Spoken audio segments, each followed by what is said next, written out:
Hello everyone, today's word of the day is famine. Famine का मतलब होता है an extreme scarcity of food. किसी मतलब खाने की बहुत ज़्यादा कमी, हिंदी में बोले तो भुखमरी कह सकते हैं। ठीक है, इसके सिनोनिम के तौर पे आप इसके लिए स्टारवेशन कह सकते हैं, हंगर कह सकते हैं, फूड शॉर्टेज कह सकते हैं। अब इसी से एक फिगरेटिव मीनिंग डिराइव होके आया है कि किसी चीज़ की कमी है आपके पास, अब किसी कुछ चीज़ों से वंचित हैं आप, आपके पास वो चीज़ें हैं नहीं।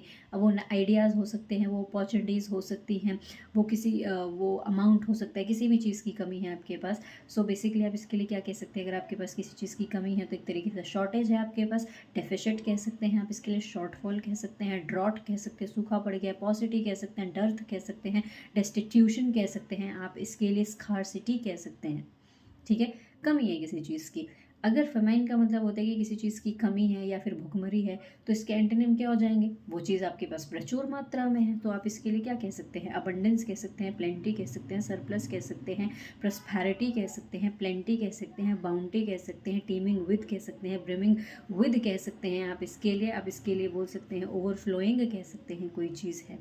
ठीक है, कोपियसनेस बोल सकते हैं आप इसके लिए, प्लेंटीफुल कह सकते हैं आप इसके लिए, एल्बर्ट प्लेंटीफुल जो है एडजेक्टिव हो जाएगा, प्लेंटी कह सकते हैं, बाउंटी कह सकते हैं। ठीक है जी, कैस्केडिंग कह सकते हैं, इनंडेशन कह सकते हैं, डिल्यूज कह सकते हैं कि कोई चीज़ बहुत ज़्यादा मात्रा में है आपके पास, बहुत ज़्यादा क्वांटिटी में है। सो ऐसे ही डेली बेसिस पे एग्जामिनर्स फेवरेट वर्ड सीखने के लिए जुड़े रहिए मेरे साथ।